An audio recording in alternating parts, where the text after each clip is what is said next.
Tristesse, consternation et regret, attitude que l'on pouvait lire sur les visages lors de la cérémonie de recueillement et d'hommage de celui qui fut premier directeur de la télévision nationale congolaise, Lévi Charles Ngomambi. À cette oraison funèbre, le vice-président du Conseil supérieur de la liberté de communication a retracé le parcours professionnel de celui qui a été également président du Conseil supérieur de l'information et de la communication.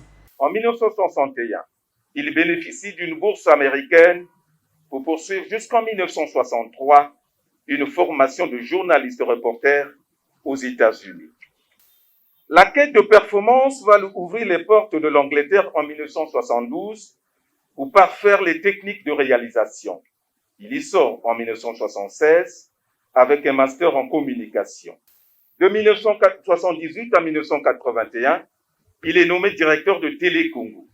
C'est sous son autorité d'ailleurs que notre chaîne de télévision passe du noir-blanc à la couleur.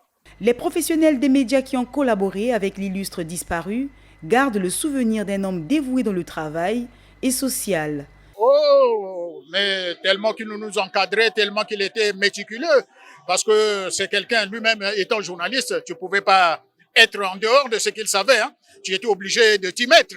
Et puis, et surtout, dans le temps, on avait la possibilité d'avoir beaucoup des agences, donc il fallait faire la comparaison. C'était un homme idéal et unique en son genre. C'est lui qui m'a accueilli, celui qui m'a mis les pieds à l'étrier. Dans notre microcosme de Télé Congo, on l'appelait le père de la nation. Il était le rassembleur, il était le réconciliateur. Ah oui, absolument, c'était un obsédé du travail bien fait. C'est ce que je reconnais en lui. Décédé le 11 avril 2020 en région parisienne, à l'âge de 91 ans, Lévi Charles Ngomambi sera inhumé dans le département du Niari.